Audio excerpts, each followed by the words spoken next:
Welcome to செல்வி சமையல். இன்றைக்கி செல்வி சமையலில் நம்ம ஒரு சூப்பரான மருத்துவ குணங்கள் நிறைந்த பச்சை சுண்டைக்காய் குழம்பு தாங்க எப்படி செய்கிறதுன்னு பார்க்க போகிறோம். சுண்டைக்காய் நம்மளுடைய உடம்புக்கு ரொம்ப ஒரு அருமருந்துன்னே சொல்லலாங்க. அவ்வளோ நன்மைகள் நிறைஞ்சிருக்கு. நம்மளுடைய இரத்த ஓட்டத்தை சீராக்குங்க. உடலில் இருக்கிற குடலில் உள்ளே இருக்கிற நச்சுகளை க்ளீன் பண்ண உதவுதுங்க இந்த சுண்டைக்காய். இதோட இலைகளை நீங்கள் வீக்கமான பகுதிகளில் வதக்கி கட்டினீங்கன்னா வீக்கம் குறையுங்க. இதோட காய் பகுதி பிஞ்சு காயின்னு சொல்லுவாங்க. அந்த ஸ்டேஜில் நம்ம இதை குழம்பு வச்சு பயன்படுத்தலாம். ரொம்ப முத்துனதுன்னா இதை வத்தலாக பயன்படுத்தலாங்க. ரொம்ப முத்துன காயை யூஸ் பண்ணிங்கன்னா கொஞ்சம் இதில் கசப்பு தன்மை இருக்கும்.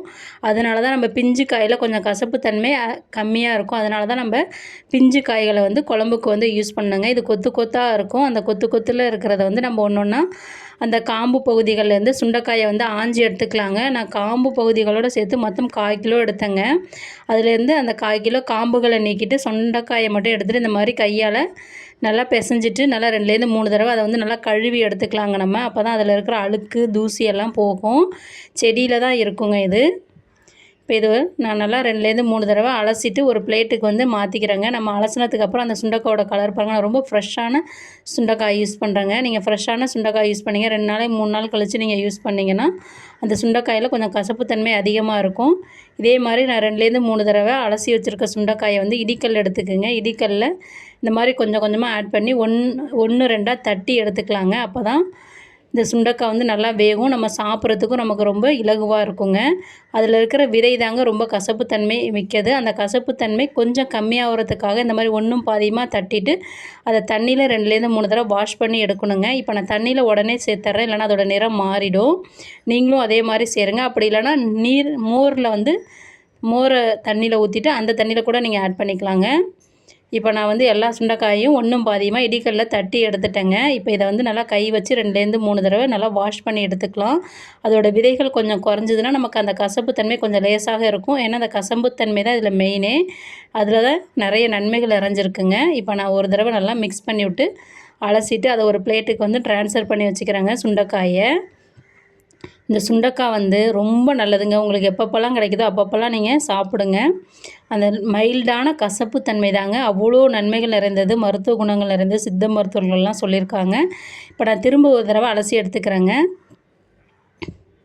இதே மாதிரி கையால் நல்லா பிசைஞ்சு கொடுங்க. ஒரு 3/4 பாகம் போனால் போதும். ஃபுல் விதைகளும் போகணும்னு அவசியம் இல்லை. அப்போ தான் நமக்கு நல்லாயிருக்கும், கசப்புத்தன்மை இல்லாமல் இருக்கும். இப்போ நான் நல்லா அலசிட்டு ஒரு நல்ல வாட்டரில் அந்த சுண்டைக்காயை ஆட் பண்ணி வச்சுக்கிறேங்க. அப்போ தான் அது கருக்காமல் இருக்கும். அதனால் இப்போ வாங்க நம்ம அடுப்பு ஆன் பண்ணிவிட்டு அடுப்பில் ஒரு வானல் வச்சுக்கலாம். வானல் சூடான பிறகு ஒரு 4 ஸ்பூன் நான் நல்லெண்ணெய் ஆட் பண்ணுறேங்க. நல்லெண்ணெயில் செஞ்சால் தான் குழம்பு சூப்பராக இருக்கும், நம்மளுடைய உடம்புக்கும் நல்லதுங்க.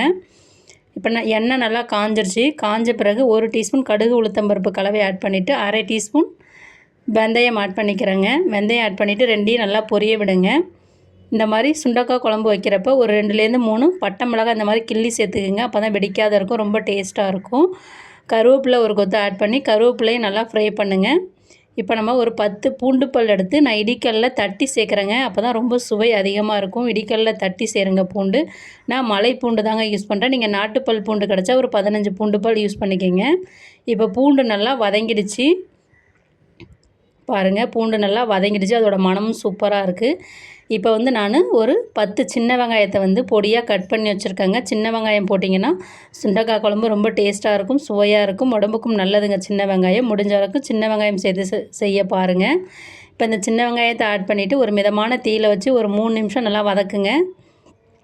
இப்போ நல்லா 3 நிமிஷம் வதக்கிட்டு அதோட கலரே மாறி வந்திருக்கு பார்த்தீங்களா, கண்ணாடி பதம் வர வரையும் நல்லா வதங்கி வந்திருக்குங்க. இப்போ பூண்டு வெங்காயம் நல்லா வதங்கி வந்துருச்சு. இந்த ஸ்டேஜில் நம்ம சுண்டைக்காயை ஆட் பண்ணிக்கலாங்க. தண்ணியில் அலசி வச்சுருக்க சுண்டைக்காயை ஆட் பண்ணிக்கலாங்க. அதோட கலர் மாறாமல் இருக்குது பார்த்தீங்களா, தண்ணியில் கொட்டி வச்சுருக்கவோ.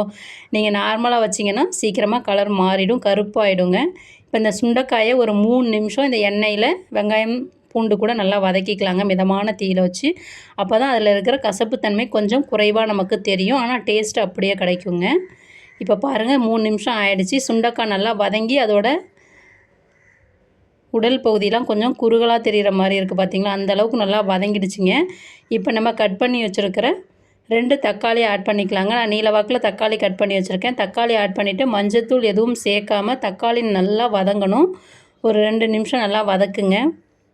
மஞ்சத்தூள் சேர்த்தா சீக்கிரம் வதங்கும். மஞ்சத்தூள் சேர்க்காமல் அந்த தக்காளி வதங்கினா அதோடய சுவை அதிகம் அருமையாக இருக்குங்க இந்த பச்சை சுண்டைக்காய் குழம்புக்கு. இப்போ பாருங்கள், தக்காளி நல்லா வதங்கி வந்துருச்சு. சுண்டைக்காய் நல்லா வதங்கி வந்துருச்சுங்க. அதோடய ஸ்மெல் சூப்பராக இருக்குது, அதோடய வாசனை.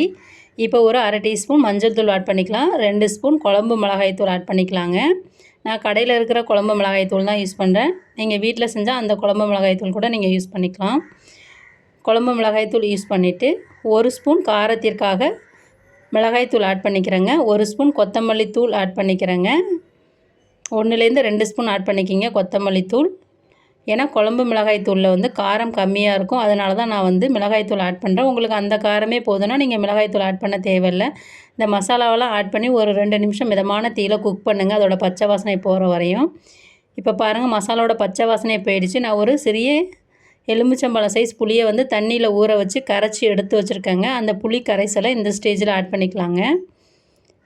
புளி ரொம்ப அதிகமாக கரிக்கிற மாதிரி இருக்கக்கூடாது, நம்ம சாப்பிட்ற அளவுக்கு இருக்கணும். உங்கள் புளி தன்மையை பொறுத்ததுங்க. என்னுடைய புளி கொஞ்சம் இனிப்பு தன்மையாக இருக்கும், அதனால் ஒரு சிறிய எலுமிச்சை சைஸ் அளவு நான் எடுத்திருக்கேன். இன்னும் உங்களுக்கு புளி ரொம்ப புளிப்புன்னா நீங்கள் அதோட பாதி எடுத்துக்கோங்க. இப்போ தேவையான அளவு தண்ணி ஊற்றிட்டு நல்லா மிக்ஸ் பண்ணிட்டேங்க. மிக்ஸ் பண்ணிவிட்டு இப்போ நம்ம சுவைக்கேற்ப உப்பு ஆட் பண்ணிக்கலாங்க இந்த ஸ்டேஜில். இப்போ நான் உப்பு ஆட் பண்ணிவிட்டேன். உப்பு ஆட் பண்ணிவிட்டு நல்லா மிக்ஸ் பண்ணுறேங்க. மிக்ஸ் பண்ணிவிட்டு